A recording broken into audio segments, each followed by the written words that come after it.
Having seen the third installment of the live-action Transformers series, I can now give my opinion on it.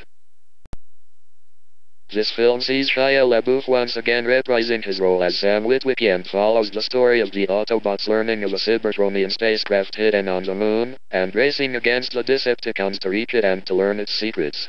You learn from the film that the Decepticons are planning to rebuild Cybertron and take the human race as slaves.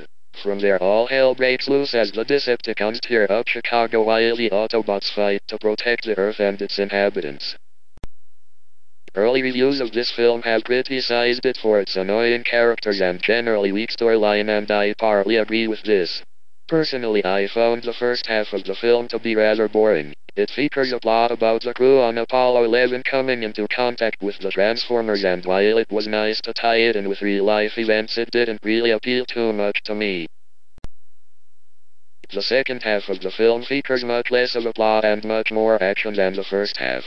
I think the action in the film worked very well and is definitely some of the best action in any of the Transformers films to date. I was blown away by a sequence featuring some of the main characters stuck in a collapsing building. I also enjoyed the special effects in this movie. The CGI of the Transformers looked very realistic and tied in with the live-action footage brilliantly.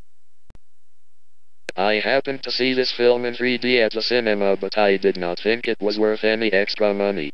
I thought the 3D was great at first, but as the film went on I hardly noticed it and I didn't think it was put to effective use at all. Another point I would like to make is about the music in the action scenes. I thought the music added some real emotion to the action sequences, but I can't really see the soundtrack making a good album on its own. I thought it was very unnecessary to have so many famous actors with roles in the movie because a lot of them, especially John Malkovich's character, was not needed and just got in the way at times.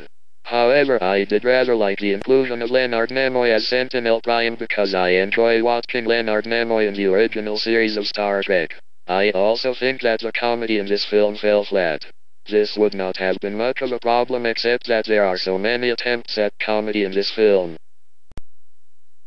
I like to sum up the film like this. The first half was story with some action and the second half was action with some story.